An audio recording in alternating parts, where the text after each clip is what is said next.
I'm 87 years old, and I'm not here to motivate you. I'm here to tell you what it cost me to learn one simple word: no. Because most people don't run out of time the way they think. They run out of themselves, little by little, one sure at a time, one I can't let him down at a time, one it's fine when it wasn't fine. Here's the shocking part. The day I finally started saying no, the world didn't end. My phone still rang. People still smiled. The sky didn't crack open, but something did crack open. Me. In a good way, like a window that's been painted shut for 40 years finally pried loose. I used to think saying yes made me loving. I used to think being available made me valuable. And I used to think exhaustion was proof I was doing life right. Now I know better. Now I know no is not cruelty. No is a border. No is a door you're allowed to close. Let me tell you how I learned it. Late, messy, and honestly, almost too late. When I was 17, in the summer of 1956, I worked at a little diner off Central Avenue. The place smelled like fried onions, dish soap, and hot coffee that had been sitting too long. The ceiling fan clicked like it was tired too. That summer, I met a woman named Evelyn Hart. She was maybe 43, slim as a fence post, always wearing the same pale yellow blouse with the sleeves rolled up to her elbows. Her lipstick was a deep red that never smudged, even in the heat. Evelyn wasn't loud. She didn't do speeches. She did one thing that made everyone in that diner treat her differently. She said no. One afternoon, the manager told her, "Evelyn, I need you to stay late. Again." He said it like it was her job to absorb his problems. Like she was an extra pocket he could keep stuffing. Evelyn wiped her hands on a towel, looked him straight in the eye, and said, "No, I'm not staying late." The manager blinked like she'd slapped him. "Why not?" And Evelyn said something I can still hear, clear as a bell in my old ears. "Because I said no." That was it. No explanation, no apology. No little nervous laugh to make it easier for him to swallow. Later, when we were refilling the sugar jars, I whispered, "Aren't you scared he'll fire you?" Evelyn's hands were steady. Her nails were short and clean. She smelled faintly like ivory soap. She said, "Marisol, people will take what you hand them. Don't hand them your life." A week later, another waitress, Connie, asked Evelyn to cover a Saturday shift.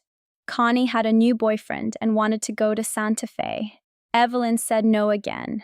Connie got angry. She said, "You're selfish." Evelyn didn't flinch. She just nodded once and said, "Maybe, but I'll be well-rested selfish." Here's the part most people don't tell you about boundaries. They reveal who's been benefiting from your lack of them. Connie stopped inviting Evelyn to smoke breaks. The manager started giving her the worst tables for a while. People pouted. People whispered. And then something happened. The pouting got boring. The whispering moved on to someone else. And Evelyn. She kept her spine. She left that diner 2 months later. Not fired, she quit, because she'd saved enough money to start her bookkeeping classes. I watched her walk out in a navy skirt and white flats, holding her purse like she owned the whole sidewalk. And I remember thinking, I want to be that kind of woman. Then I went home and spent the next 60 years doing the opposite. Listen to me. If you're the reliable one, if you're the nice one, if you're the one who always answers, always fixes, always shows up, your kindness may not be kindness anymore. It may be fear wearing a pretty dress, fear that they'll be mad, fear that they'll leave, fear that you'll be called difficult, fear that you won't be loved unless you're useful. But here's the hard truth. You can be loved or you can be used, and sometimes you have to choose which one you're participating in. People-pleasing is a leaky bucket. You keep pouring and pouring, hoping one day it'll finally feel full. It won't. It never does. Because the hole isn't in them. It's in the belief that your worth depends on your availability. Let me say it again. Your worth does not depend on your availability. When you say yes to everything, you don't become generous. You become disappearable. And the scariest part is you won't even notice at first. You'll call it being helpful.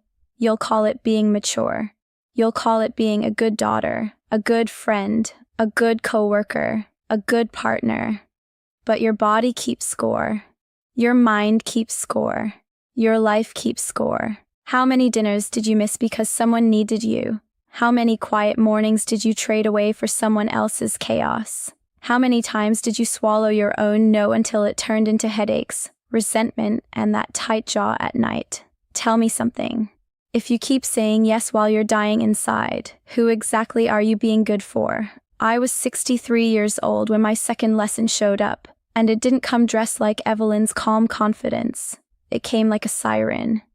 It was October 14, 2002. I remember the date because I wrote it on a sticky note at work.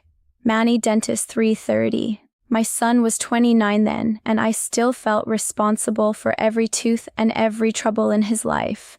That day I got 3 phone calls before 9 a.m. My sister Teresa called first. Can you bring a casserole to the church by noon? They're doing a meal train for Mrs. Delgado. I said yes. Of course I said yes.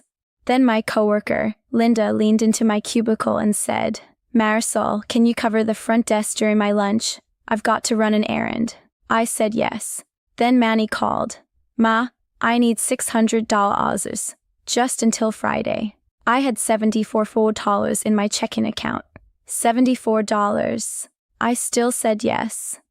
By 2 p.m., I hadn't eaten anything except 2 peppermint candies and half a cup of cold coffee. My hands were shaking, but I kept smiling at people like everything was fine. At 2:17 p.m., sitting under fluorescent lights that made everyone look slightly sick, my chest tightened. Not pain exactly. Pressure. Like someone had strapped a belt around my ribs and pulled. I tried to breathe through it. I told myself, don't be dramatic. That's what people pleasers tell themselves. Don't be dramatic. Don't be inconvenient. Then my vision went grainy at the edges like an old TV losing signal. I remember gripping the edge of the desk and thinking, not, I might be having a heart problem, but I hope nobody sees this. That's how trained I was. Even my emergency had to be quiet. Linda came back and saw me. Her face changed. Marisol, you're gray. Gray. Like a dish towel. Like a rainy sky. Like someone fading. The paramedics asked me questions. I answered politely. I apologized while they put oxygen on my face. I apologized. Can you believe that? In the emergency room, the doctor said, you had an episode of atrial fibrillation. Stress can trigger it. Stress. I wanted to laugh. I wanted to tell him, Sir, my life is a volunteer position I never resigned from. That night, my daughter, Sophia, sat beside my hospital bed. She was 41, wearing her work scrubs, mascara smudged from crying. She held my hand and said, Mom, why do you do this to yourself? And I did what I always did. I tried to explain. I tried to justify. I tried to make it sound noble. But Sophia squeezed my hand harder and said words that changed something in me. You teach people how to treat you. And you've been teaching them you're made of spare parts. Spare parts. That's what it felt like. Like I existed to be taken from. Like my time was scrap metal anybody could pick up. A week later, when Teresa called again and asked for another casserole, I opened my mouth to say yes. I felt the old reflex, fast and automatic. And then I saw Sophia's face in that hospital room.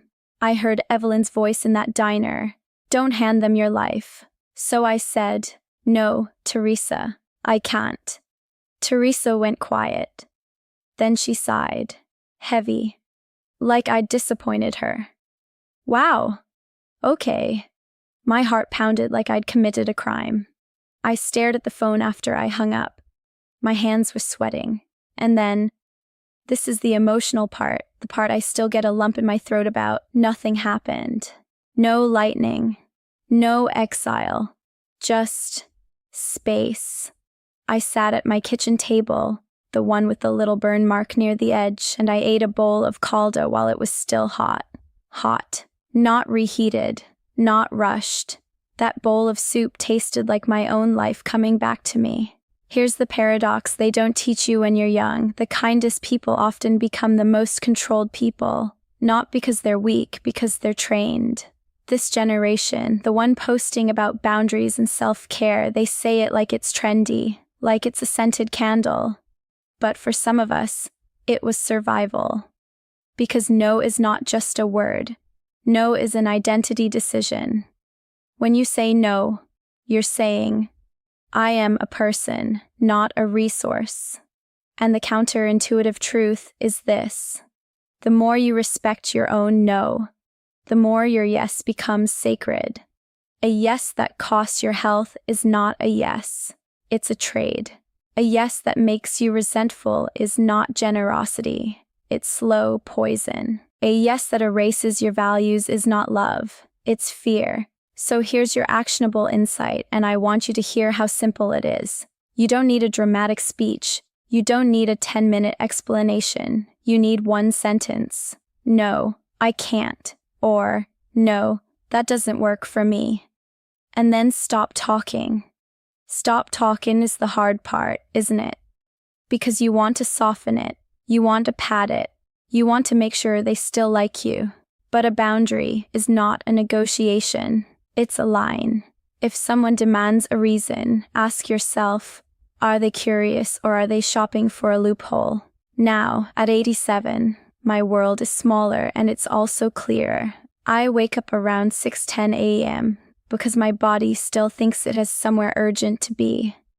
I sit in my chair by the window with a light blue blanket over my knees, and I drink tea with 2 teaspoons of honey. 2, not 1. I'm old. I earned 2. There are mornings I watch sunlight crawl across the living room carpet like it's taking its time, and I think about the years I didn't take my time. What mattered then was being needed, being praised, being the one people could count on. What matters now is being honest, being calm, being mine. Here's my vulnerable moment. I have regrets that come in waves. I regret the birthdays I attended physically, but not emotionally, because I was exhausted and irritated and trying to hide it. I regret the nights I lay in bed with my jaw clenched, rehearsing conversations I was too scared to have. I regret teaching my children that a good woman is a tired woman, and I also feel something else now. Relief. Relief that I finally learned the boundary that changed everything. I can love you and still say no to you. I can be a good person and still protect my energy. I can be generous without being available for abuse. I wish I'd learned it at 27. I learned it at 63. And I practiced it into my 80s. Late is still a blessing, but earlier is better. Earlier is kinder to you, so let me give you real steps. Not inspiration. Steps. 4 of them. Write them down if you're serious. 1. Decide what your no protects. Don't make it about them. Make it about what you're saving. Your sleep, your health, your time with your kids, your recovery from burnout, your peace. When your no has a purpose, it stops feeling mean and starts feeling necessary. 2. Use a short script and repeat it. Say, no, I can't. If they push, say, I can't. If they push again, say, I understand, but I can't. Repetition is not rudeness. Repetition is reinforcement. You're teaching your boundary like you'd teach a child to look both ways before crossing a street. 3. Stop prepaying with guilt. Stop saying yes today because you're afraid of their disappointment tomorrow. Their feelings belong to them. Let them have their reaction without you renting space in your stomach for it. You are not responsible for making adult people comfortable with your choices. 4. Replace automatic yes with a pause when someone asks. Don't answer in the first 2 seconds. Say, let me check and get back to you. That pause is a doorway. In that doorway, ask yourself one question. If I say yes, what will I have to say no to? Your rest, your partner, your own work, your healing. And here's a bonus. Because I'm 87 and I do what I want. 5.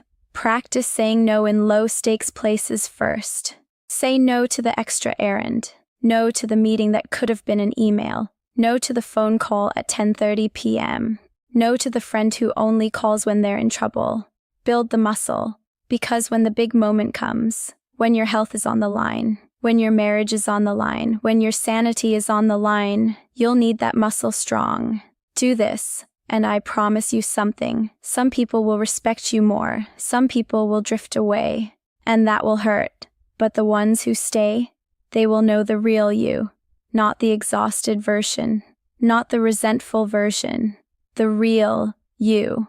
I started by telling you I'm 87, and I'll end by telling you what that really means. It means I've buried friends. It means I've watched time move faster every year. It means I can feel the calendar pages turning in my bones. And if you think you have plenty of time to learn boundaries later, you might be right. Or you might wake up one day and realize you gave your best energy to everyone else and left yourself the leftovers. Don't do that. Don't do that. Don't do that. Say no before your body has to say it for you. Say no before bitterness becomes your personality. Say no before you forget what you even like. You have permission, not from me, from life itself. Protect your energy. Protect your identity. Protect the quiet part of you that's been waiting to come home. All right, that's all. Take care of yourself.